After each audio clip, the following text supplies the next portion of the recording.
Orang yang akhlaknya mulia itu derajatnya bisa sama dengan orang yang tekun puasa sunnah dan tekun sholat sunnah. Orang beriman yang paling sempurna keimanannya adalah orang yang paling baik akhlaknya. Baik itu akhlak kepada Allah atau akhlak kepada sesama manusia. Dan kita tahu Rasul sallallahu alaihi wasallam diutus untuk menyempurnakan. Assalamualaikum warahmatullahi wabarakatuh.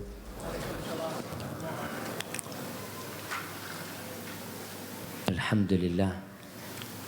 Allahumma ma asbaha bina min ni'matin aw bi ahadin min khalqika faminka wahdaka la syarika lak walakal hamdu walakas syukur.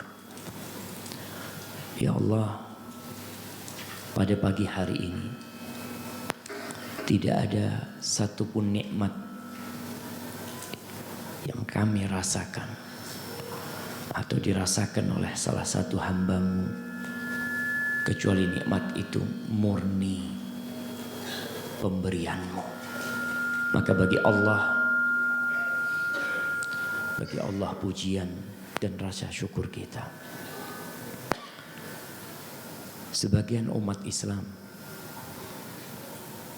di berbagai penjuru dunia banyak yang tidak merasakan nikmat sholat subuh berjamaah. Padahal kata Rasul sallallahu alaihi wasallam, man shallal isya'a fi jama'ah faka'annama qama nisfal lail wa man shallal fajra fi jama'ah faka'annama qama al-laila kullah. Kata Rasul sallallahu alaihi wasallam, barang siapa yang salat isya berjamaah maka seakan-akan dia telah salat tahajud setengah malam. Barang siapa yang sholat subuh berjamaah maka seakan-akan dia sholat malam sepenuh malam itu. Kemudian ada nikmat lain yang mungkin sebagian di antara kita lupa dengan nikmat itu, yaitu nikmat sholat sunnah qobliyah subuh. Kita kalau kehilangan keuntungan 100 juta yang harusnya kita dapat nih, lalu kita nggak dapat, kita akan menyesal dengan 100 juta yang seharusnya kita dapatkan itu. Tapi sebagian besar kehilangan 2 rakaat sebelum subuh merasa tidak kehilangan apa-apa. Padahal kata Rasul sallallahu alaihi wasallam, rakaatul fajri khairun minad dunya wa ma fiha. 2 rakaat qobliyah subuh itu lebih baik dari dunia dan isinya. Dunia dan isinya, bayangkan. Jadi dunia dan isinya ini kalau ditimbang dengan 2 rakaat salat subuh itu jauh lebih berat 2 rakaat sebelum subuh itu.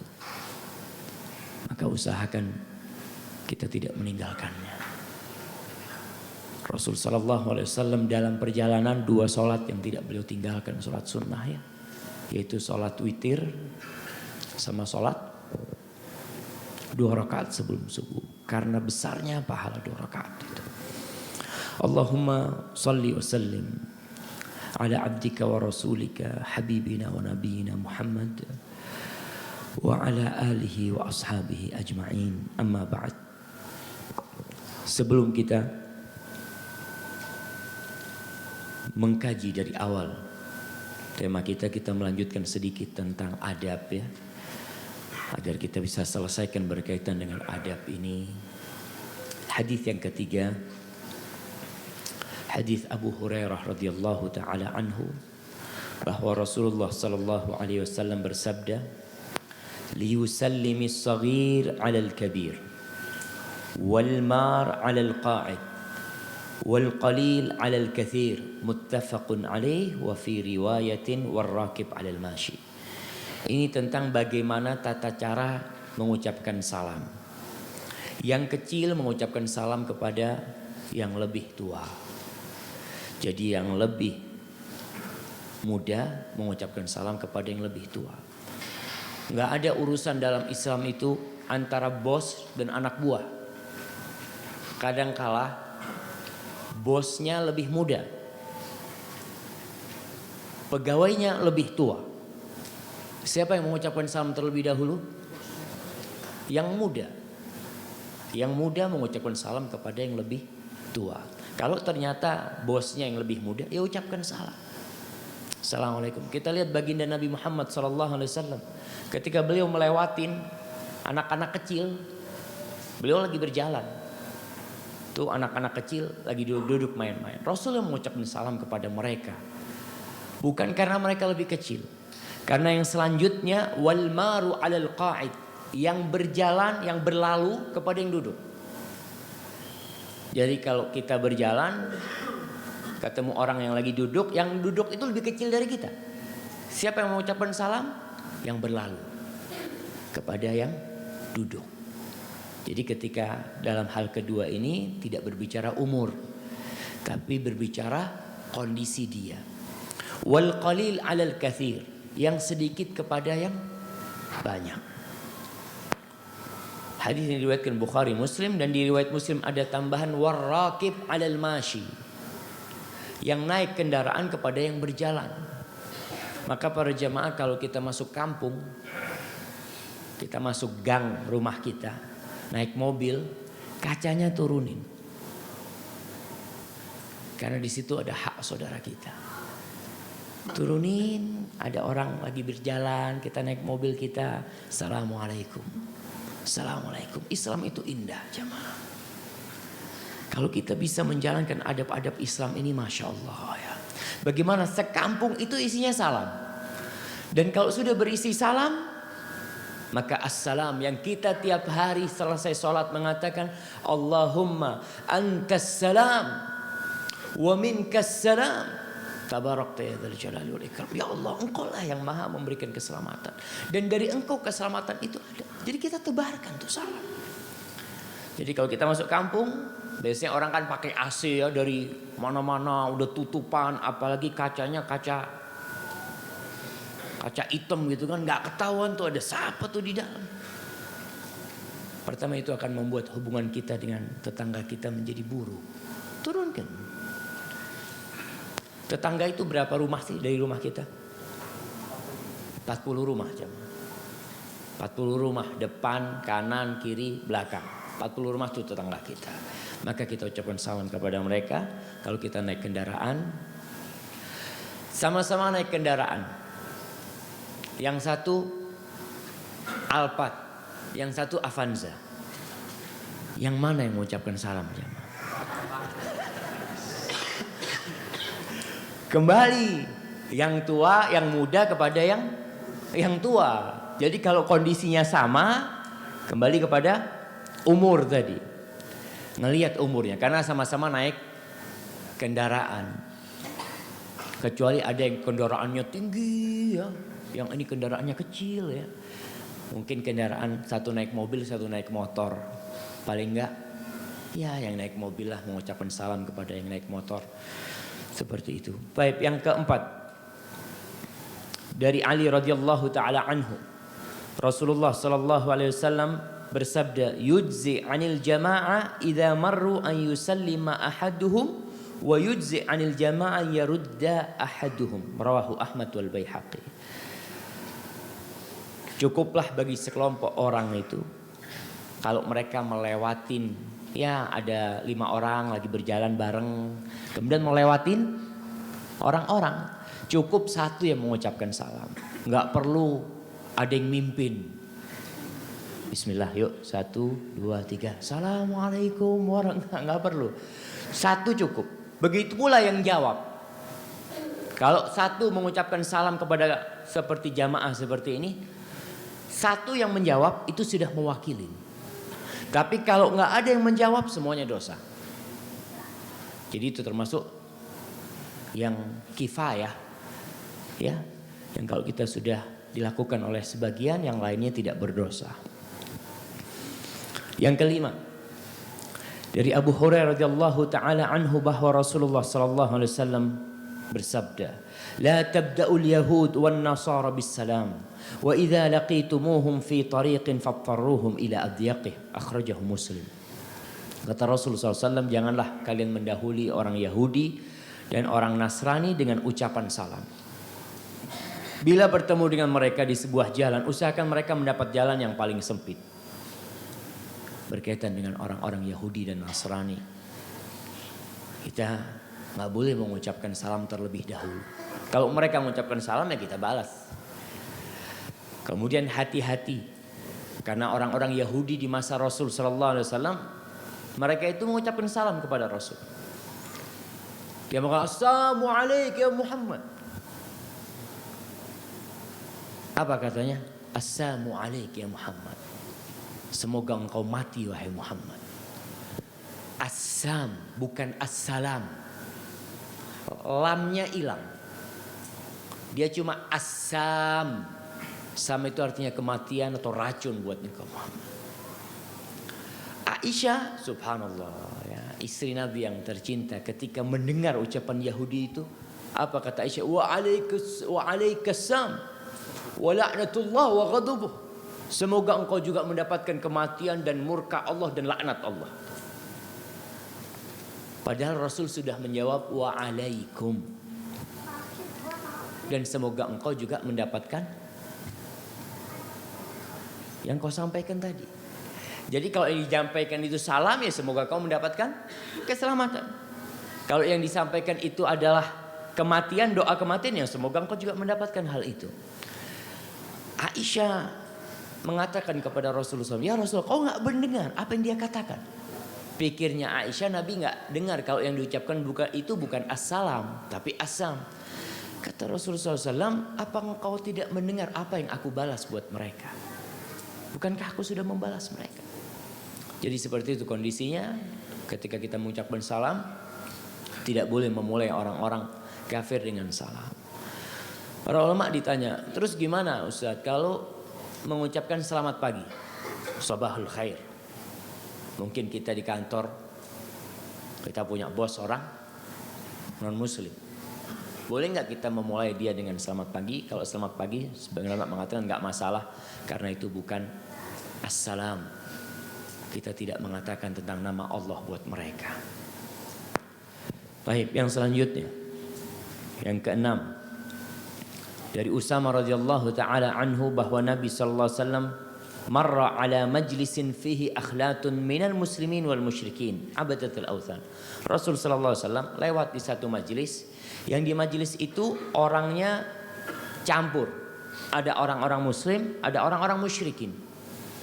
Wal yahud, dan juga ada orang-orang Yahudi di sana. Fasallama alaihimun Nabi sallallahu alaihi wasallam. Nabi mengucapkan salam kepada semua mereka. Assalamualaikum warahmatullahi wabarakatuh. Tapi para ulama menjelaskan bahwasanya dalam kondisi campur, kita maksudkan salam kita buat siapa? Buat yang muslim. Kita ucapkan salam kepada mereka. Kemudian hadis yang ketujuh, dari Abu Hurairah radhiyallahu taala anhu, bahwa Nabi sallallahu alaihi wasallam bersabda, "Unzuru ila man huwa asfala minkum, wa la tanzuru ila man huwa fawqakum, fa huwa ajdaru an la tazdaru ni'matallah alaikum." Hadis rawahul Bukhari dan Muslim. Kata Nabi, lihatlah kepada orang yang berada di bawahmu, dan jangan kamu melihat kepada orang yang di atasmu. Karena itu lebih patut agar engkau sekalian tidak menganggap remeh atau rendah nikmat yang Allah berikan kepadamu. Ini adab memandang. Kita kalau dalam kehidupan dunia ini mandang ke atas terus ya, kita akan terperosok. Kita nggak tahu kalau di bawah kita ternyata banyak lubang-lubang. Rasulullah Shallallahu Alaihi Wasallam menjelaskan, kalau kau memandang dalam urusan dunia, memandanglah kepada yang di bawah kalian. Jangan melihat kepada yang di atas ya. Kita punya motor, alhamdulillah, lihatlah kepada yang belum punya motor. Kita punya motor tahun 90, lihat kepada yang motornya tahun 87, Masya Allah. Kita akan terus bersyukur. Aun, cucunya Ibnu Mas'ud, dia cerita, dia biasa kumpul sama orang kaya. Teman-temannya biasa, orang kaya kumpulnya sama orang kaya. Kata dia, Ana sengsara kalau kumpul sama orang kaya itu. Kenapa? Selalu berjumpa dengan orang yang lebih kaya dari dia. Akhirnya ana tinggalkan bermajlis dengan orang-orang kaya. Ana kumpul sama orang miskin. Masya Allah, ana jadi orang paling bahagia. Kita kalau kumpul sama orang miskin tuh ngelihat, wah paling kaya kita nih. Kita akan terus bersyukur kepada Allah Subhanahu wa taala. Maka dalam kondisi dunia, kita melihat kepada yang di bawah kita. Ada seorang bertanya kepada saya, Ustaz, tapi kalau kita dapatkan di acara-acara motivasi, mereka selalu mengatakan lihatlah kepada yang di atas, supaya kau semangat untuk bekerja, supaya kau semangat untuk meraih kesuksesan itu. Itulah tatkala kita punya timbangan yang salah. Dunia ini nggak ada artinya. Nggak ada artinya berapapun yang kita miliki. Nanti kita akan bahas di masalah perjalanan menuju pintu surga. Karena kita harus melewatin dunia ini. Bagaimana kita menyikapi dunia ini. Tapi yang jelas termasuk adab kepada Allah. Adab kepada Allah agar kita bersyukur nih. Kita lihat kepada yang di bawah kita. Kita akan terus bersyukur kepada Allah Subhanahu wa taala. Biasanya ibu-ibu kalau habis arisan itu banyak yang sengsara. Karena di situ melihat ada temennya yang pakai gelang 2 kilo. Dia gelangnya cuma 1 on gitu kan. Dia ya Allah bang kata dia tuh fulanah gelangnya ana lihat 1,5 kilo bang. Ana masih 1 on kata dia. Masya Allah. Dia akan terus sengsara karena dia melihat kepada dunia itu. Kepada yang di atas dia. Lihatlah kepada yang di bawah kita. Kita lanjutkan yang ke-8. Ini adab berjamaah. Adab lagi kumpul-kumpul nih. Dari Ibnu Mas'ud radhiyallahu taala anhu bahwa Rasulullah sallallahu alaihi wasallam bersabda, "Idza kuntum thalathatan fala yatanaja ithnani duna al-akhar hatta takhtalitu bin nas min ajli anna dhalika yuhzinuhu." Muttafaqun alaihi wal lafdhu li Muslim. Kalau kalian sedang bertiga, maka tidak boleh yang 2 itu bisik-bisik. 2 berbisik-bisik, yang ketiga enggak diajak. Kata Nabi, kalian baru boleh berbisik-bisik kapan? Ketika banyak orang. Karena kalau kalian berbisik-bisik dalam kondisi hanya bertiga, maka yang ketiga akan sedih. Itu akan membuat dia sedih. Subhanallah ya. Bagaimana kita menjaga perasaan saudara kita? Dijaga. Sama pula ketika bertiga, 2 pakai bahasa Inggris, yang 1 gak ngerti bahasa Inggris. Ngomong keras, ana nggak bisik-bisik Ustaz, ana ngomongnya keras. Sama aja dia kan nggak ngerti. Hadis Nabi ini berkaitan dengan orang yang tidak mengerti itu akan sedih. Kayak ini ngomongin ana nih. Kita lagi bertiga ngomong seperti itu. Betul jamaah. Islam adalah rahmatan lil alamin, menjaga perasaan saudara kita. Kalau lagi rame rombongan silahkan. Karena biasanya kan terjadi kalau lagi kumpul-kumpul seperti ini ada orang mau ngomong ya kita harus memperhatikan kondisi seperti itu. Kemudian perlu diingat kalau kita lagi ngobrol sama seorang kemudian orang itu tolah-toleh. Berdua nih kita. Orang itu lihat ya ke kiri ke kanan. Lihat itu amanat yang dia bicarakan. Yang akan dia bicarakan itu amanat. Artinya rahasia. Yang menyebabkan dia harus tolah-toleh ke kiri kanan, kita tidak boleh menceritakan apa yang dia ceritakan. Walaupun dia hanya berbisik-bisik sama kita, nggak ada orang lain yang tahu, ya sudah kita cukupkan. Kemudian yang ke-9. Ini berkaitan dengan bersin dan kita tadi malam sudah membahasnya. Dari Ali radhiyallahu taala anhu anin Nabi sallallahu alaihi wasallam, "Idza atasa ahadukum falyaqul alhamdulillah." Kalau kalian salah seorang bersin hendaklah mengatakan alhamdulillah. Pernah di masa Ibnu Umar atau Ibnu Abbas radhiyallahu taala anhu. Ini lagi kumpul ada yang bersin satu. Dia mengatakan alhamdulillah wassalatu wassalamu ala Rasulillah. Kata Ibnu Abbas atau Ibnu Umar saya lupa. Dia mengatakan wa ana aqulu alhamdulillah wassalatu wassalamu ala Rasulillah walakin ma hakadha 'allamana Rasulullah sallallahu alaihi wasallam. Aku juga berkata Segala puji bagi Allah dan salawat untuk Rasul sallallahu alaihi wasallam. Tapi Nabi tidak ngajarin seperti ini kalau selesai bersin. Enggak seperti ini. Dimana kita harus tahu ada aturan dalam agama Allah ini. Tata cara ibadah udah diatur, kita tinggal ngamalin. Enggak perlu ditambah-tambahin.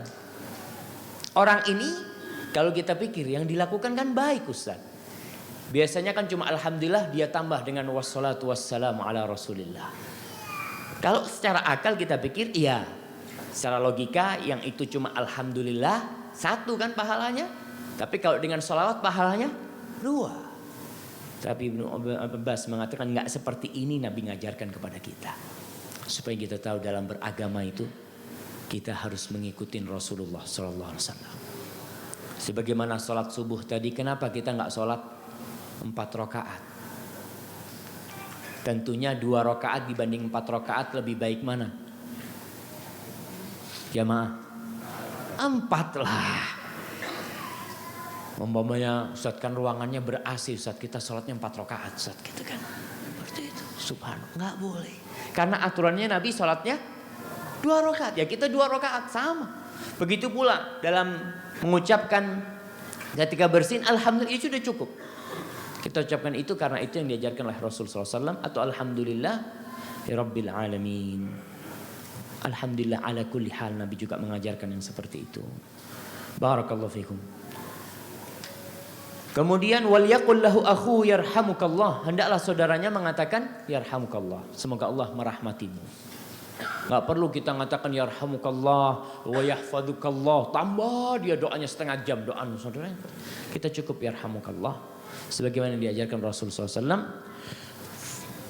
Falyaqul, dan orang yang bersin tadi hendaklah mendoakan yang mengucapkan doa kepada dia dengan mengatakan yahdikumullah wa yuslihu balakum. Semoga Allah memberikan petunjuk kepadamu dan memperbaiki keadaanmu, memperbaiki hatimu. Hadis ini diriwayatkan Imam Bukhari. Taib. Yang ke-10 berkaitan dengan makan. Karena semalam saya lihat makan ya Masya Allah. Insya Allah semuanya baca bismillah. Jadi adab makan yang pertama adalah membaca bismillah. Yang kedua, makan dengan tangan kanan kita, minum dengan tangan kanan kita. Rasul sallallahu alaihi wasallam bersabda, "Idza akala ahadukum falyakul biyaminihi." Kalau seseorang makan di antara kalian, makan dengan tangan kanannya. Wa idza syariba falyashrab biyaminihi. Kalau minum dengan tangan kirinya. Jangan meremehkan perbuatan ini. Kenapa? Rasul mengatakan fa inna syaitan ya'kulu bishimalihi wa yashrabu bishimalihi. Akhrajahu Muslim. Karena setan itu makan dan minum dengan tangan kiri. Setan. Jadi pada hakikatnya orang yang makan minum dengan tangan kiri itu sama dengan setan. Dia meniru setan.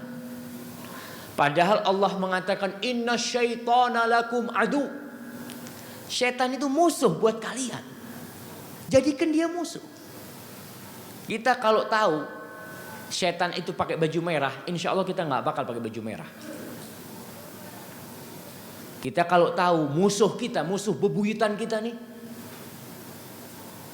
dia umpamanya pakai mobil yang mahal, kita insya Allah akan berusaha beli mobil yang lebih mahal dari dia. Karena itu musuh kita. Bagaimana dengan setan? Kita kok ikut setan ketika makan? Dan urusan makan minum ini tergantung kebiasaan orang tua. Banyak di antara kita yang dibiasakan makan itu pakai tangan kanan. Airnya ditaruh di mana? Di kiri. Mesti mana-mana ditaruh di kiri. Padahal seharusnya ditaruh di kanan dan kita orang Ustaz kotor tangannya Ustaz. Pertama, apa gelas ini akan dipakai orang? Bakal dicuci nanti kan? Mengotori gelas itu lebih mudah daripada mengotori sunnah Rasul sallallahu alaihi wasallam. Ya, kita pegang. Atau ada gaya orang minumnya gimana?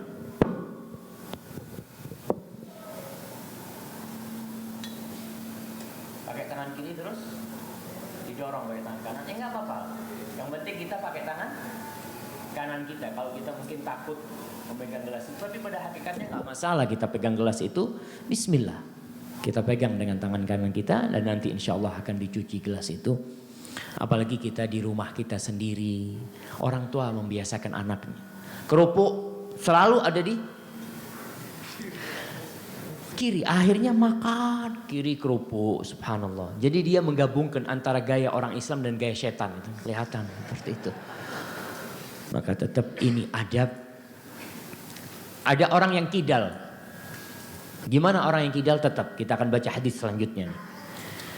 Hadis Salamah bin Aqwa meriwayatkan, anna rajulan akala 'inda Rasulillah sallallahu alaihi wasallam bishimali. Ada orang lagi makan bersama Nabi ini pakai tangan kirinya. Dia makan. Faqal, Nabi ketika melihat hal itu, Nabi menegur sahabat tadi, kul biyaminik, makanlah dengan tangan kananmu. Mungkin dia lupa atau gimana, Rasul tegur. Apa kata orang ini? Qala la astati'. Enggak bisa aku makan dengan tangan kananku. Enggak bisa. Yang menegur siapa? Rasulullah SAW. Jangan tekan, enggak bisa. Mungkin dia biasa memang makan pakai tangan kiri atau kidal. Apa kata Rasulullah SAW? Semoga engkau enggak bisa. Ma mana'ahu illal kibir. Tidaklah menghalangi orang itu untuk makan dengan tangan kanannya kecuali kesombongan dia. Ada orang ketika ditegur melihat inti siapa yang ngasih nasihat anak? Orang kemarin ngasih nasihat anak. Subhanallah jamaah.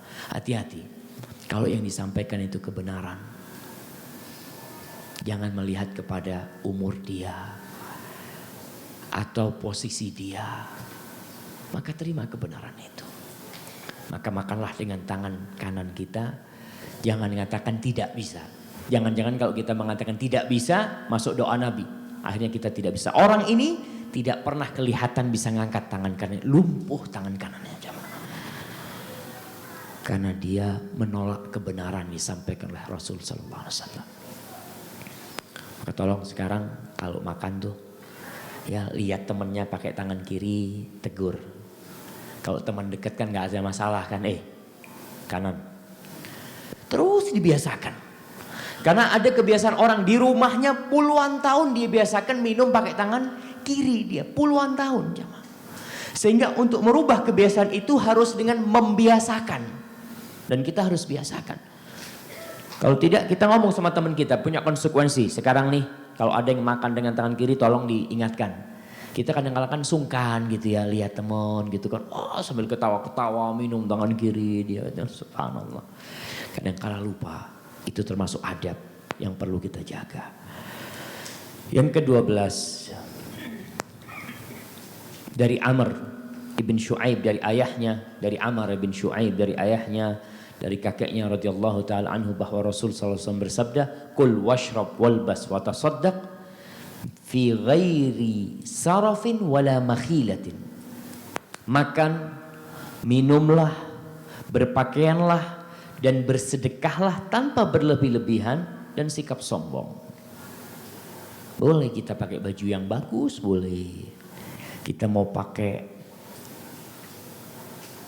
kendaraan yang mewah boleh, tapi syaratnya satu. Apa? Nggak boleh sombong. Dan nggak boleh berlebih-lebihan dalam kondisi seperti itu. Karena ada orang-orang yang terlalu berlebih-lebihan dan nggak bagus. Karena orang-orang yang berlebih-lebihan itu dibenci oleh Allah Subhanahu wa taala. Wala tusrifu innahu la yuhibbul musrifin. Wala makhilah. Makhilah ini dari asal kata khail.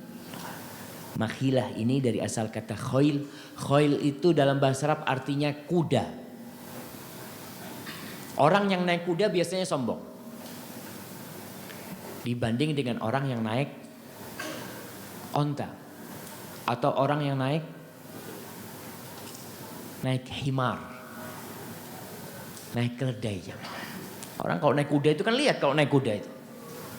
Maka asal kata khoil diambil dari kata itu. Karena biasanya, nggak semuanya tentunya, orang-orang yang naik kendaraan, lihatlah kalau antum, kuda itu kalau sekarang apa mungkin? Mungkin kalau bisa dipermisalkan seperti moge. Motor gede ya, Masya Allah. Sama orang yang naik Astra tahun 90. Kita lihat gayanya, gaya naiknya itu udah beda. Kalau yang ini wah kan dadanya itu membusung gitu kan. Tapi kalau yang ini sambil seperti itu. Maka seperti itulah dulu. Orang kalau naik kuda itu kan naiknya aja sudah dengan dadanya di depan, dia seperti itu. Dari asal kata itu diambil. Tapi bukan berarti semua orang yang naik kuda itu sombong, tidak. Tapi kebiasaan di orang-orang itu ada perasaan lebih. Kita pakai baju, sekarang kan subhanallah ya. Orang pakai baju yang ditunjukkan apanya? Mereknya. Biasanya merek itu, dulu taunya merek itu di dalam baju gitu kan. Di belakang sini kan ada merek baju. Sekarang di mana mereknya? Di luar aja mah. Di tangan ya, di mana ya. Nggak apa-apa pakai seperti itu. Yang penting nggak sombong. Niatnya nggak Ustaz. Anak niatnya nggak sombong Ustaz. Cuma nunjukkan aja Ustaz. Gitu, seperti itu. Ya sama aja. Niatnya nggak sombong tapi cuma mau menunjukkan yang seperti itu. Maka perhatikan yang tadi masalah makan, masalah minum, subhanallah ya. Masalah minum ini jangan mubadzir kita. Masalah makan jangan mubadzir. Di Indonesia saya melihat alhamdulillah adat mubadzir itu bisa disebut mungkin jarang. Tapi saya kalau lagi haji biasanya umroh itu berkumpul dengan orang-orang dari berbagai penjuru dunia. Dari orang-orang Arab, non-Arab. Kalau ambil makanan itu Masya Allah. Banyak banget. Kemudian gak dimakan. Mungkin dia berpikir daripada ngantri lagi Ustaz. Soalnya makannya kan ngantri. Kalau dia ngambil sedikit kemudian mau nambah itu ngantri lagi. Ya dikira-kira. Dikira-kira. Ngambilnya dikira-kira, kira-kira habis atau tidak. Dan orang biasanya kalau melihat makanan itu yang warnanya menggoda. Itu dia akan ambil tiap kue satu kue. Sampai full itu. Tapi kemudian gak dimakan. Gak boleh kita seperti itu. Innal mubadzirina kanu ikhwana syayatin. Orang-orang yang mubadzir itu saudaranya setan lagi. Setan lagi subhanallah. Karena kita di dunia ini cuma musuh besar berat kita adalah setan. Maka itu adab dalam makan, minum, berpakaian dan bersedekah. Masalah bersedekah sama. Gak boleh kita berlebih-lebihan. Rasul SAW mengatakan khairus sadaqati ma baqqa ghinan. Sebaik-baiknya sedekah itu yang masih menyisakan kecukupan buat orang itu. Jangan sampai bersedekah semuanya terus besoknya minta-minta. Jangan. Karena al-yadul ulya khairun minal yadis sufla. Tangan yang di atas lebih baik daripada tangan yang ada di bawah. Maka kita perlu berpikir ketika mau bersedekah. Jangan sampai menelantarkan anak dan istri. Ada orang dia berikan sedekah, Ustaz, anak sedekahkan semuanya. Nah. Anak dan istrinya nangis-nangis, gak dikasih makan. Kita zalim dalam kondisi seperti ini. Kemudian yang ke-13. Dari Abu Musa al-Ash'ari radhiyallahu ta'ala anhu bahwa Nabi SAW bersabda, ini berkaitan dengan cari teman. Kita karena di sini akan mencari teman. Insya Allah pulang dari sini semuanya bawa teman baru ya. Rasul SAW mengatakan innama mathalul jalisis salih wal jalisis su' aw jalisis su' kahamilil miski wa nafikhil kir. Permisalan teman duduk yang soleh dan teman duduk yang buruk seperti penjual misik. Penjual minyak wangi itu. Misik itu minyak wangi dari apa?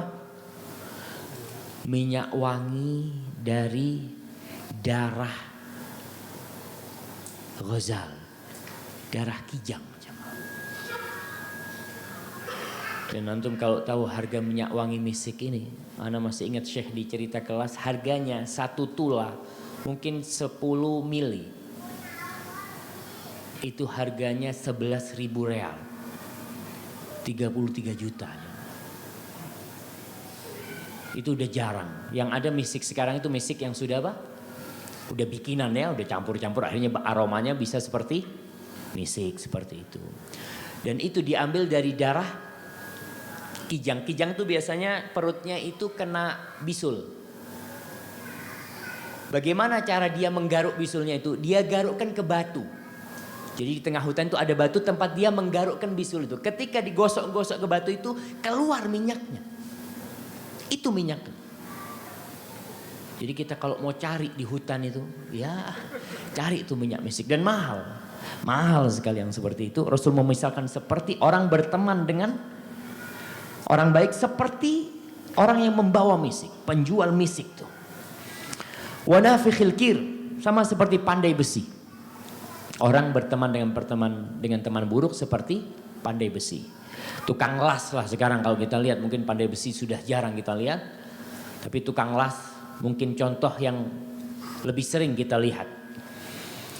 Fahamilul mis, orang yang menjual misik itu imma ayyuhdiyaka. Kita kalau duduk sama orang jualan misik, paling tidak dia ngasih kita. Biasanya dia lagi nuang-nuang ya, dia coba-coba nih, ente coba. Kita kan coba gitu kan. Masya Allah, dapat hadiah sudah dari dia. Wa imma an tabta' minhu. Yang kedua, kalau kita nggak dikasih hadiah, kita beli. Kita akan tertarik sama, Masya Allah aromanya bagus banget, ana beli. Kalau kita nggak dikasih hadiah, nggak beli, pasti kita dapat yang ketiga. Antajida minhu riham thayyiban, dapat aromanya. Kita kalau duduk di toko minyak wangi umpamanya, Masya Allah, wangi tempat itu. Tapi kalau berteman dengan teman buruk, seperti pandai besi itu, imma an yahriqa thiyabak, boleh jadi dia akan membakar bajumu. Karena kita tahu pandai besi itu apinya terbang-terbang gitu ya, peletikan apinya itu. Wa imma an tajida minhu rihan khabitha.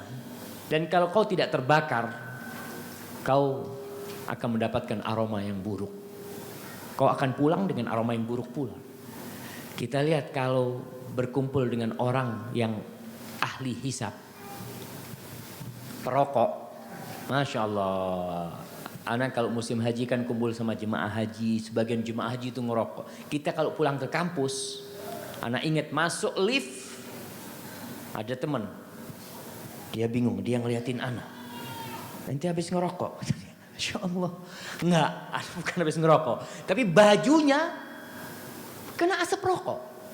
Begitu pula kalau kita berteman dengan orang yang enggak benar, paling tidak kita akan kena dampak. Kita ini umpamanya mau menikah, orang tidak akan melihat kepada bapak dan ibu kita. Ya dilihat bapak ibunya, tapi yang akan dilihat pula siapa? Temannya. Siapa temannya? Oh, dia berteman dengan fulan, fulan itu peminum. Padahal dia nggak minum, tapi karena temannya peminum, kena dia dampak dari berteman dengan orang yang peminum. Tapi kalau berjumpa dengan orang-orang yang baik, insya Allah kita akan mendapatkan aroma yang indah, akan mendapatkan ilmu paling tidak manfaat. Kalau berteman dengan orang yang sholat ke masjid, ketika azan kita akan diajak yuk masjid. Kalau berteman dengan orang yang suka dugem, diajak kemana? Ya dugem paling tidak, seperti itu. Maka kita harus cari teman yang baik. Hadza wallahu a'lam bishawab. Ini berkaitan dengan adab. Berapa menit lagi jamaah? Setengah jam lagi. Hah? Berapa lagi? 20 menit lagi. Baik. Kalau ada setengah jam kita akan masuk kepada materi kita tentang jalan menuju surga Allah Subhanahu wa taala. Perjalanan menuju surga penuh dengan misteri. Dan kita sebagai seorang mukmin yang ingin masuk surga, kita bicara sama yang ingin masuk surga, harus mempersiapkan diri. Karena langkah menuju pintu surga ini berat. Kita kalau mau naik ke puncak Himalaya, apa yang harus kita siapkan? Kita akan bawa bekal. Bekal aja gak cukup. Kita harus punya ilmu tentang jalannya ini lewat mana, rutenya ini supaya aku bisa sampai ke puncak Himalaya lewat mana. Karena ada jalan-jalan, sama jalan itu menuju ke puncak Himalaya tapi gak bisa dilewatin. Ada jalan-jalan khusus untuk mencapai puncak Himalaya itu. Bagaimana dengan surga Allah Subhanahu wa taala? Dan dalam meraih kesuksesan dunia, itu juga jalannya gak gampang. Kita lihat orang-orang sukses di muka bumi ini, dunia. Ana gak tahu, yang banyak dijadikan contoh sama orang itu Siapa yang punya Apple yang sudah mati? Steve Jobs kata dia. Bagaimana dia mulai ya perjuangan dia. Dari dihina ya, dikecam ya, nggak dihargain. Terus sampai akhirnya dia punya yang dia miliki sekarang. Panjang perjalanannya untuk mencapai kesuksesan dunia. Bagaimana dengan kesuksesan akhirat? Padahal kesuksesan dunia habis, mati udah Steve Jobs, sudah selesai. Mana kesuksesan dia? Habis, nggak ada. Dia jadi bangkai sekarang.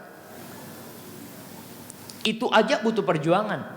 Bagaimana dengan akhirat yang khalidina fiha abada, yang selama-lamanya di sana. Ma'asyiral muslimin, di sini Allah berfirman, dibuka halaman pertama situ di surat Al-Ankabut. Allah berfirman, ahasiban nas ayyutraku ayyaqulu amanna wa hum la yuftanun. Apakah manusia mengira dengan mengatakan kami telah beriman, saat ana mukmin, ana muslim, wahum la yuftanun, kemudian mereka tidak difitnah, mereka tidak diuji. Allah mengatakan walaqad fatanna alladhina min qablihim fala ya'lamanna Allahu alladhina sadaqu wa la ya'lamanna al-kadhibin. Kata Allah, kami telah menguji orang-orang sebelum mereka sehingga nampak bagi kami. Allah sudah tahu, tapi agar tampak tuh terlihat siapa yang benar dalam keimanannya dan siapa yang bohong. Jamaah, di masa Rasul sallallahu alaihi wasallam itu siapa yang jadi imam salat subuh? Nabi Muhammad SAW. Siapa yang ngasih tausiah kepada mereka? Nabi Muhammad SAW. Tapi di tengah-tengah mereka ada orang-orang munafik yang kerap berada di keraknya api neraka. Diuji. Bagaimana menampakkan orang-orang munafik itu dalam hal-hal susah, dalam kondisi perang, dalam kondisi ketika mereka diperintahkan untuk membantu kaum muslimin, itu pelit sekali mereka. Nampak dalam kondisi seperti itu mana yang munafik dan tidak munafik. Kita kalau diajak makan bersama, insya Allah semuanya siap. Diajak makan durian umpamanya, bismillah. Tapi coba diajak manjat durian, kita ngomong ente aja yang ke atas, anak nunggu di bawah aja. Dalam kondisi-kondisi susah akan nampak siapa yang benar keimanannya dan siapa yang tidak benar. Ketika perang Uhud, Rasul sallallahu alaihi wasallam membawa berapa tentara?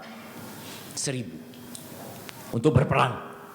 Di tengah jalan 300 memisahkan diri. 300 jemaah. Kenapa mereka memisahkan diri? Ya tadi. Karena buat apa anak mati gitu untuk Muhammad ini sallallahu alaihi wasallam. Maka Allah akan menguji kita agar nampak siapa di antara kita yang beriman dan siapa yang imannya hanya ikut-ikutan. Orang munafik kenapa mereka beriman? Untuk cari maslahat, untuk cari manfaat. Sedangkan seorang mukmin beriman karena apa? Karena dia tahu di situ ada surga dan neraka Allah Subhanahu wa taala dan ada Allah Ar-Rahmanir Rahim. Maka kita harus tahu ada 3 fase yang harus kita lewatin untuk menuju pintu surga. Fase yang pertama fase dunia. Yang kedua adalah barzakh, fase kematian kita dan masa penantian.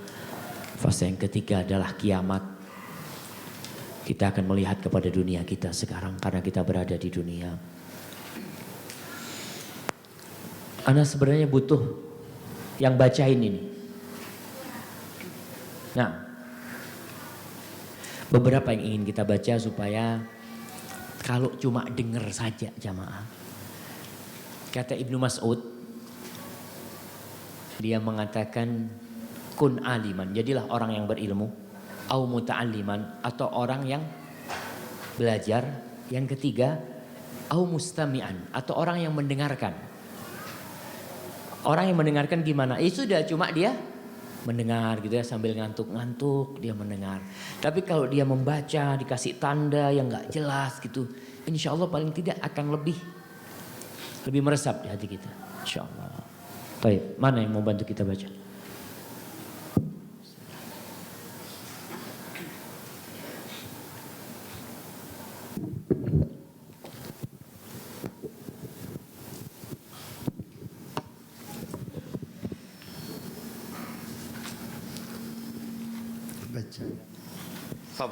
Duniamu. Duniamu. Engkau hidup di dunia dan engkau tidak pernah membuat proposal untuk hadir di muka bumi. Namun ada yang berkehendak keberadaanmu di sini, maka saatnya engkau mengenali dirimu. Ada berapa lama pertanyaan yang harus kau cari jawabannya. Pertama, siapakah kamu? Yang kedua, kenapa dan untuk apa di sini? Yang ketiga, sampai kapan di sini dan kemana kelak akan pergi? Subhanallah jemaah. Ini 3 pertanyaan yang harus kita jawab. Siapa sih kita ini? Dari apa kita diciptakan? Kita ke tempat ini nggak pernah kita bikin proposal tadi. Tahu-tahu ada. Dengan orang tua yang udah seperti itu. Kita nggak bisa milih orang tua. Ada yang lahir kulitnya putih gelap. Dia ngelihat, ya Allah, kok anak hitam setia, yang lainnya kok putih. Ya udah, itu ketentuan Allah Subhanahu Wa Taala. Cuma yang penting kau itu siapa sebenarnya. Kalau warna kulit, wajah, nggak penting. Karena itu tidak bisa dibikin. Orang sudah seperti itu ya kita terima keberadaan kita. Untuk menjawab pertanyaan pertama ini, coba dilanjutkan bacaannya dengan memahami. Dengan memahami dan mendalami jawaban ketiga pertanyaannya di atas, maka akan ada harapan besar. Engkau akan sadar akan misi keberadaan di muka bumi ini.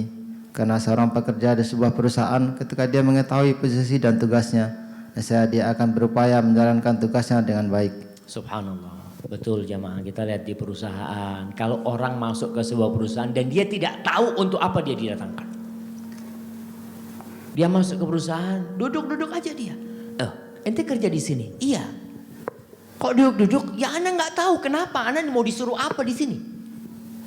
Dia tidak punya ilmu tentang penyebab keberadaan dia di tempat itu. Tapi kalau dia tahu tugasmu itu manajer. Oh, tugasku manajer ya. Terus apa aja kewajiban-kewajibanku, maka dia akan mempelajarinya. Dari situ dia akan bisa menemukan jati diri dia. Untuk pertanyaan pertama, secara ringkas, kita adalah hamba Allah. Kita nih semua yang ada di sini, nggak ada yang bos sebenarnya. Presiden pun, presiden nih, pangkatnya itu apa? Hamba, nggak bakal berubah. Pada suatu saat dia pun akan bertemu dengan yang menciptakan dia. Apalagi kita yang bukan siapa-siapa, pangkat kita tetap hamba. Dan Allah Subhanahu Wa Taala menciptakan kita dari tanah. Rasul Sallallahu Alaihi Wasallam ketika haji wada, Rasul mengumpulkan tuh semua orang.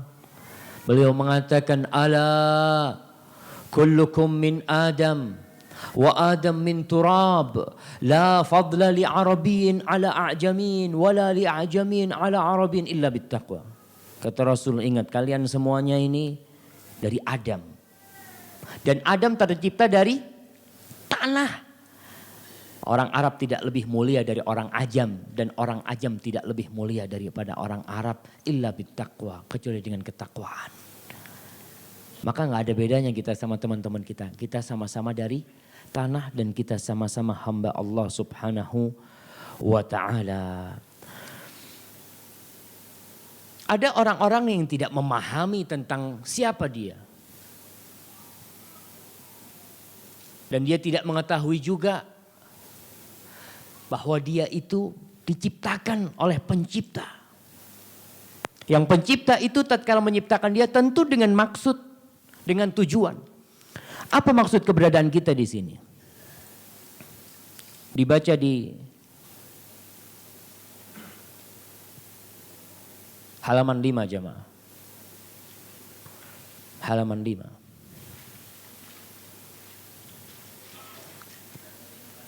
Lalu kenapa engkau berada di sini? Kita tahu sudah bahwasanya kita makhluk Allah. Kita tercipta dari tanah. Dan kita bakal meninggalkan tempat ini. Lalu kenapa kita berada di sini? Nah, silahkan. Lalu kenapa engkau berada di sini? Baca suratnya. Tafadhol. Allah menegaskan tentang tujuannya menciptakan dirimu. dan aku tidak menciptakan jin dan dibaca ayatnya.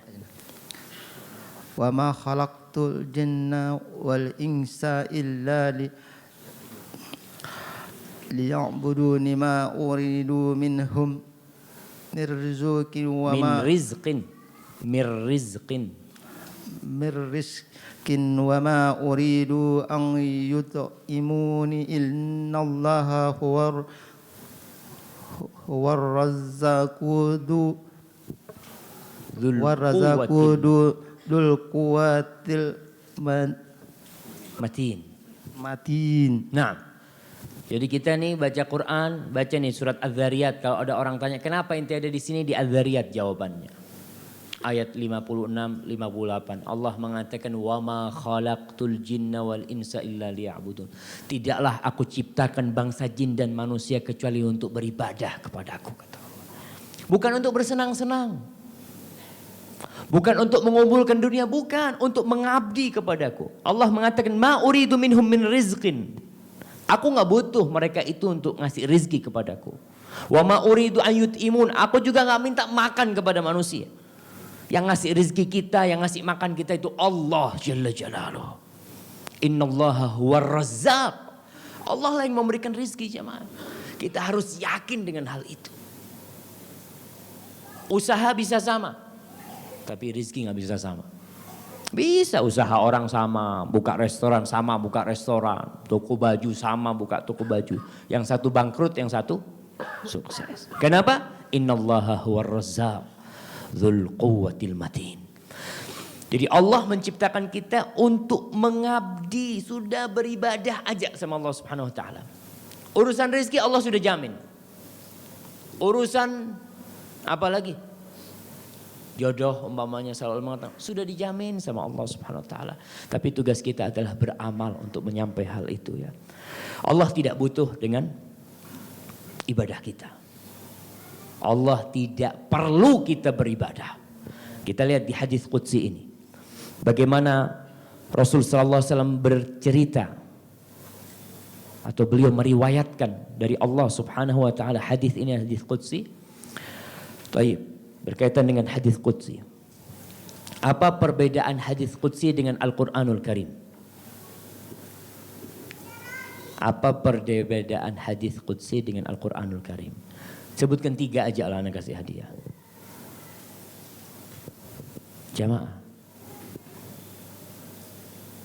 Perbedaan hadis qudsi dengan Al-Qur'anul Karim.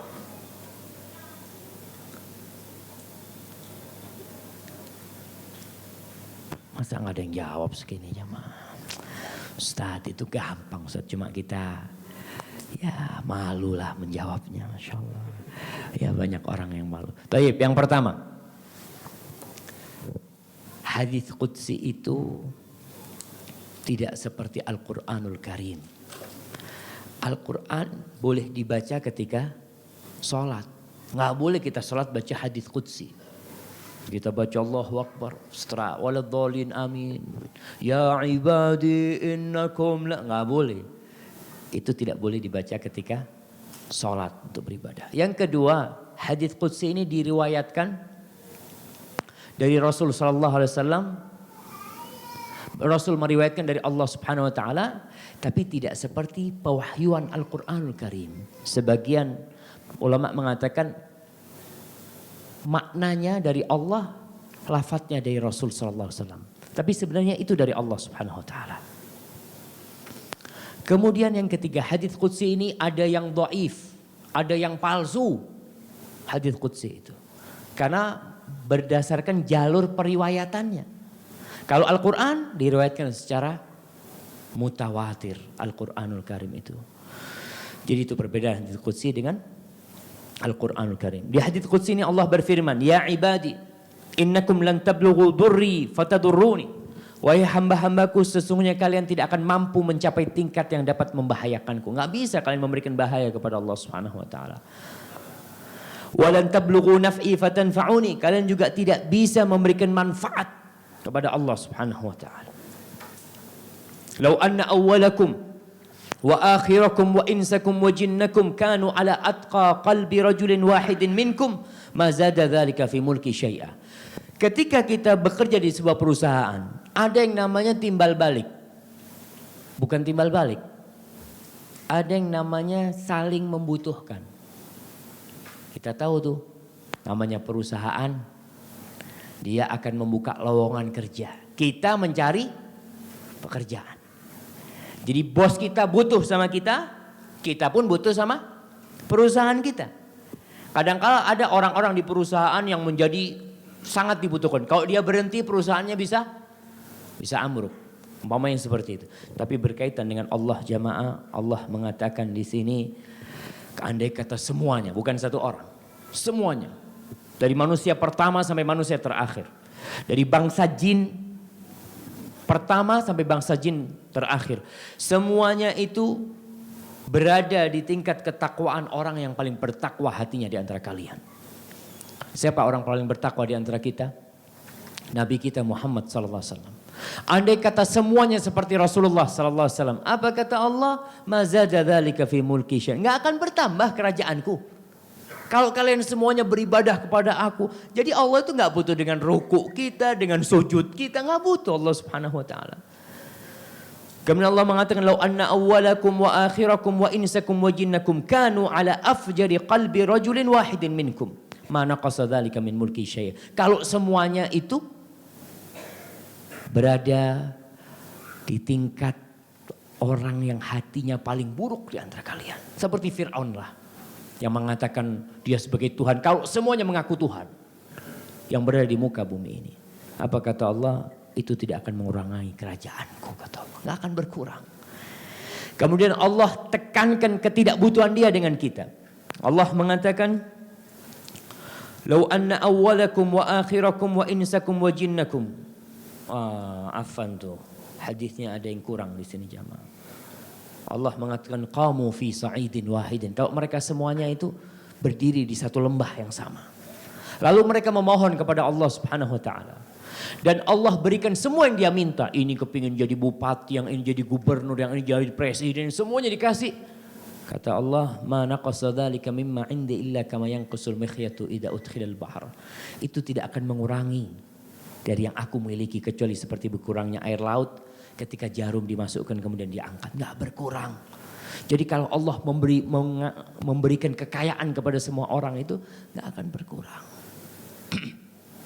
Kemudian kenapa kita beramal? Allah mengatakan innama hiya a'malukum uhsiha lakum. Itu amalan buat kalian sendiri. Aku catat buat kalian, kata Allah Subhanahu wa taala. Tsumma uwaffikum iya, lalu aku sempurnakan bagi kalian. Jadi jamaah, kita tidak memberikan manfaat kepada Allah dengan ruku kita. Dengan kita datang ke tempat ini nih, jangan berpikir, ana memberikan manfaat kepada Allah dengan ikut kajian, enggak. Itu amalan buat kalian sendiri. In ahsantum ahsantum li anfusikum. Kalau kalian baik buat siapa? Buat diri kalian sendiri. Faman wajada khairan falyahmadillah wa man wajada ghaira dzalika fala yalumanna illa nafsah. Barang siapa yang mendapatkan kebajikan dalam kehidupan dia, dalam catatan dia, maka janganlah dia melihat kecuali bersyukur kepada Allah Subhanahu wa taala, maka dia hendaknya bersyukur kepada Allah. Kalau dalam catatan itu ada keburukan, jangan mencela kecuali diri sendiri. Enggak perlu nyalahkan orang lain. Salahkan diri sendiri. Maka para jamaah, itu yang harus kita ketahui, bahwasanya tujuan kita di sini beribadah kepada Allah dan Allah tidak butuh dengan ibadah kita. Terus kenapa kita kalau disuruh sama Allah ini halal, ini perintah, tujuannya buat manfaat kita. Tidak ada, kita harus ketahui, tidak ada perintah Allah kecuali itu bermanfaat buat kita. Dan Allah ketika mengharamkan sesuatu bukan karena Allah pelit. Ini haram, itu haram, subhanallah. Yang haram itu sedikit jemaah. Yang haram itu sedikit. Yang halal lebih banyak. Tapi orang itu kalau dilarang mesti dia penasaran. Mesti penasaran. Sampai ada iklan sebuah restoran di pinggir jalan. Tulisannya itu jangan menoleh ke kiri. Tulisannya jangan menoleh ke kiri. Subhanallah, semua orang yang lewat mesti noleh ke kiri. Padahal yang lainnya nggak apa-apa noleh gitu. Ente mau noleh kemana-mana boleh. Cuma pas lewat sini jangan noleh ke kiri. Maka dia ngelihat ada apa nggak boleh noleh ke kiri. Tuh. Maka pada hakikatnya yang Allah haramkan itu untuk menguji kita. Kita ini taat nggak sama Allah SWT. Dan di balik itu semua yang diharamkan itu pasti mengandung madarat bagi kita. Pasti mengandung madarat. Ketika Allah mengharamkan khamar, Allah mengharamkan zina, Allah mengharamkan perjudian, itu manfaatnya buat kita sendiri. Hadza wallahu a'lam bishawab. Kita insyaallah lanjutkan pada sesi yang selanjutnya. Baik, kalau mungkin ada pertanyaan? Ya, di belakang sana. Mana mic-nya nih, panitianya nih? Kirim ke belakang. Assalamualaikum Ustaz. Waalaikumsalam warahmatullahi wabarakatuh. Tadi di awal pembicaraan antum sempat jelaskan bahwa yang lebih muda, yang lebih tua memberi salam kepada yang lebih muda Ustaz. Tapi dulu pernah dengar ada pepatah Arab yang bilang al-alimu kabirun wa in kana hadatsan wal jahilu saghiran wa in kana syaikhan. Itu korelasinya ada nggak Zat? Naam, subhanallah. Syukran Zat. Assalamualaikum. Waalaikumsalam warahmatullahi wabarakatuh. Jadi tadi kita tahu Rasul sallallahu alaihi wasallam mengatakan yusallimu saghir alal kabir. Yang kecil mengucapkan salam kepada yang lebih tua. Kemudian disebutkan ada makalah Arab yang mengatakan al-alimu kabirun wa in kana hadatsan. Orang yang alim itu besar, tua, sampai syekh walaupun dia itu masih muda. Dalam artian kondisi orang yang alim itu dia seperti orang yang tua. Dan seorang yang tua itu dianggap kecil ketika dia nggak punya ilmu. Seperti itu. Terus bagaimana korelasinya dengan salam itu? Apa berarti yang tua mengucapkan salam kepada seorang alim ulama yang muda ya. Kita berbicara tentang adab. Yang paling baik adalah yang paling dulu memulai salam. Umpamanya nih, kita ini lebih tua. Kemudian yang di depan kita itu lebih muda. Kita jangan nunggu dia salam gitu kan, kita diam aja. Dia nggak salam ternyata sama kita. Kita seharusnya udah ucapkan salam. Cuma berkaitan tadi apa kalau gitu orang yang tua itu, yang berilmu itu, yang lebih muda umurnya dianggap tua sehingga yang tua mengucapkan salam kepada dia. Tidak, dalam kondisi ini yang dimaksud adalah kabir dari sisi umur. Karena Rasul sallallahu alaihi wasallam mengatakan laisa minna, bukan termasuk dari golongan kami kata Nabi. Man lam yarham saghirana wa lam yuwaqqir kabirana. Tidak termasuk golongan kami yang tidak mengasihi yang kecil dan tidak menghormati yang tua. Jadi maksudnya di sini adalah dari sisi umur sebenarnya. Dan orang yang alim, yang lebih muda, dia semakin tahu bahwasanya orang yang tua itu dia harus dia hormatin. Jangan merasa dia karena dia punya ilmu, kemudian dia merasa dia harus lebih dihormati daripada yang tua yang nggak punya ilmu. Tetap Al-Hasan Al-Basri mewasiatkan kepada kita kalau kau keluar dari rumahmu, kemudian mendapati orang yang lebih tua umurnya dari engkau. Katakan pada dirimu bahwasanya orang tua ini lebih dahulu mengenal Allah daripada anak. Maka kita akan menghormati dia. Dan kalau melihat orang yang lebih muda dari kita, katakan, aku ini berbuat dosa lebih dahulu daripada dia. Maka dia akan tawadhu, tidak akan merasa sombong seperti itu. Wallahu a'lam bishawab, seperti itu kiranya. Ya, situ ada pertanyaan? Dikirim tuh.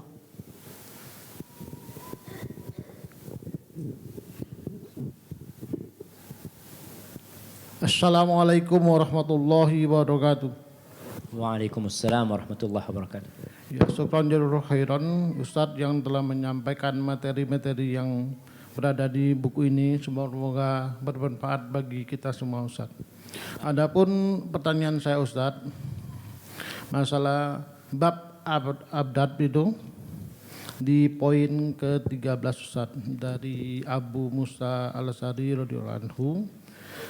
Itu pertanyaan saya Ustaz, kita berteman sesuai dengan teman kita, tergantung baiknya agama teman kita Ustaz. Jadi permasalahan sini, kita berteman, kita harus melihat mana baik dan buruknya teman kita. Bila baik teman kita, mungkin agamanya lebih baik Ustaz. Kalau buruk, kita akan ngikutin keburukan teman kita. Apa yang disampaikan dengan hadis Musa Al-Asy'ari radhiyallahu anhu itu Ustaz. Pertanyaan saya Ustaz, apakah di akhir zaman nanti teman kita itu bisa memberi syafaat kepada kita Ustaz? Itu pertanyaan saya Ustaz. Jalur khairan. Assalamualaikum warahmatullahi wabarakatuh. Waalaikumsalam warahmatullahi wabarakatuh. Iya. Apakah teman kita bisa memberikan syafaat kepada kita? Tadi malam kemarin kita sampaikan firman Allah Subhanahu wa taala, al-akhillau yawma idzin ba'duhum li ba'din adu illal muttaqin. Orang yang saling mengasihi, yang saling mencintai itu akan saling bermusuhan kecuali orang-orang yang bertakwa. Kalau pertemanan kita itu didasarkan takwa kepada Allah Subhanahu wa taala, nah, orang-orang yang soleh itu akan memberikan syafaat. Para nabi akan memberikan syafaat dan orang-orang soleh akan memberikan syafaat. Bahkan nanti ada orang-orang yang bertanya di surga tentang teman-teman dia. Kok nggak ada ya Allah? Maka dia minta kepada Allah supaya temannya dikeluarkan dari api neraka. Hasan al-Basri mengatakan, kalian nih harus banyak-banyak punya teman baik. Fa inna lahum syafa'ah yaumal qiyamah. Karena mereka bisa memberikan syafaat pada hari kiamat. Syafaat itu apa artinya? Dia meminta kepada Allah supaya temannya ini dikeluarkan dari neraka. Kalau dia nggak masuk neraka. Atau dia berada di neraka di surga yang bawah supaya diangkat ke tempat dia. Maka kita harus cari teman-teman yang soleh. Tujuannya itu nanti. Di dunia aja jamaah, di dunia. Kita jangan bicara di akhirat. Di dunia kalau kita punya teman baik. Kita kalau punya masalah dibantu enggak? Dibantu. Kalau temannya baik. Tapi kalau temannya itu cuma memikirkan perut. Tatkala kita susah kita akan ditinggalkan sama dia. Maka apa yang dikatakan tadi, apakah orang-orang yang soleh, teman-teman yang baik akan memberikan syafaat?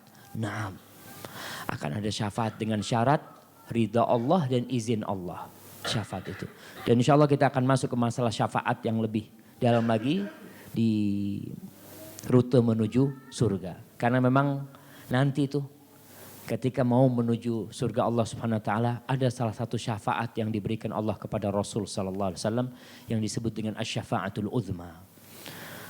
Hadza wallahu a'lam bissawab. Nah, sebelum ada pertanyaan lain, ini ada pertanyaan tertulis, Assalamualaikum Ustaz, apa yang dimaksud hadis ahad dan hadis mutawatir? Apa hadis hasan bisa naik menjadi hadis sahih? Barakallahu fikum. Jadi hadis ini dilihat dari sisi pembagiannya. Ada beberapa sisi. Yang pertama dibagi dari jumlah perawinya. Jumlah perawinya. Maka hadis itu dibagi menjadi dua. Hadis ahad dan hadis mutawatir. Hadis mutawatir adalah sebuah hadis yang diriwayatkan oleh sekelompok manusia dengan jumlah yang mustahil mereka berdusta. Jadi hadis yang diriwayatkan dengan sekelompok manusia di tiap periode. Sekelompok manusia yang mustahil jumlah itu mereka dusta. Umpamanya tentang jumlah ini ada khilaf di antara para ulama. Ada yang mengatakan 10, ada yang 20 ya. Jadi kalau meriwayatkan sebuah hadis 10 orang. Kemudian 10 orang meriwayatkan gurunya 10 orang. Di atasnya 10 orang juga dengan yang sama hadis itu. Maka ini hadis disebut mutawatir. Dan hadis mutawatir pasti sahih. Pasti sahih. Adapun hadis ahad ia adalah hadis yang diriwayatkan oleh jumlah perawi hadis yang di bawah mutawatir. Ada yang 3 perawinya, ada yang 2, ada yang 1. Jadi ahad ini walaupun artinya 1 ya, wahid. Tapi bukan berarti perawinya itu 1. Bisa jadi 3 orang tapi tidak sampai tingkatan mutawatir hadis itu. Hadis ahad ada yang sahih, ada yang dhaif dan ada yang palsu. Kalau berbicara tentang sekarang tentang derajat hadis itu. Kan pertanyaannya apakah hadis hasan bisa naik menjadi hadis sahih? Secara pembagian dari sisi bisa diterimanya hadis atau ditolak, itu hadis terbagi menjadi dua. Hadis sahih dan hadis dhaif. Hadis sahih dibagi menjadi dua. Ada hadis sahih, ada hadis hasan. Hadis hasan ini tingkatan hadis yang sahih yang dibawanya hasan. Mereka mengatakan hadis hasan itu yang perawinya hafalannya kurang. Tapi thiqah hafalannya itu di bawah hafalan yang perawi hadis sahih. Jadi sama, dia itu hafalannya kuat tapi lebih kuat yang hadis sahih. Apakah hadis hasan bisa naik menjadi hadis sahih? Naam. Hadis hasan itu bisa naik jadi hadis sahih apabila diriwayatkan dari dua jalur yang sama-sama hasan. Jadi hasan ketemu hasan naik jadi sahih. Hasan ketemu hasan naik jadi sahih. Namun pada hakikatnya hadis sahih dan hasan dua-duanya bisa diamalkan. Dua-duanya. Hanya permasalahannya ini lebih kuat. Hafalan perawinya yang ini ya kuat tapi dia tidak sekuat yang pertama. Dan para ulama dari mana mereka mengetahui kekuatan hafalan seseorang? Mereka mengetahuinya dari sedikitnya kesalahan dalam menyampaikan hadis. Kan hadis itu bukan cuma satu guru ini menyampaikan. Kok menyampaikan 10 hadis. Guru satunya menyampaikan 10 hadis. Ada perbedaan yang disampaikan. Di sini yang salah terjadi di yang ini. Umpamanya seperti itu mereka bisa mengetahui seperti itu. Jadi bisa. Apakah hadis dhaif bisa naik kepada hadis hasan? Bisa. Hadis yang dhaif itu apabila diriwayatkan dari jalur yang banyak maka bisa naik menjadi derajat hasan. Kalau jalur-jalurnya itu tidak ada pendusta di sana. Tapi kalau pembohong semua ya nggak bisa naik jadi hadis hasan. Wallahu a'lam bishawab. Nah, pertanyaan terakhir yang ketiga. Bapak, kalau sudah tidak ada, insyaallah kita lanjutkan pada sesi yang akan datang. Hadza wallahu a'lam. Tapi sebelum ditutup, ana mau bagi-bagi hadiah nih. Masya Allah. Sebutkan 9 hak-hak saudara kita. Kita belajar 7. Enggak 7 kita belajar. Kita belajar 6. Tidak 6. Banyak yang kita pelajarin sebenarnya. Cuma tidak dalam bentuk hak. Fadhal. Oke lah yang 6. Sebelah sini. 6. Fadhal.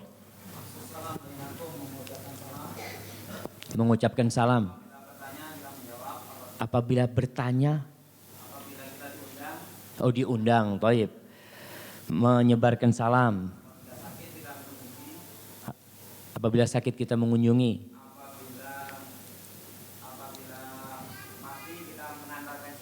Kalau mati kita mengantarkan jenazahnya. Apabila bersin kita menjawab ya kamu.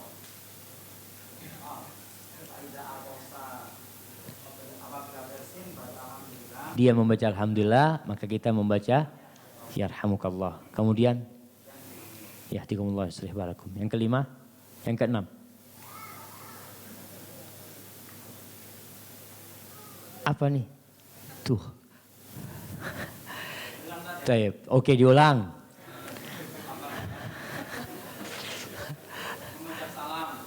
Kalau berjumpa ucapkan salam. Kalau diundang datang.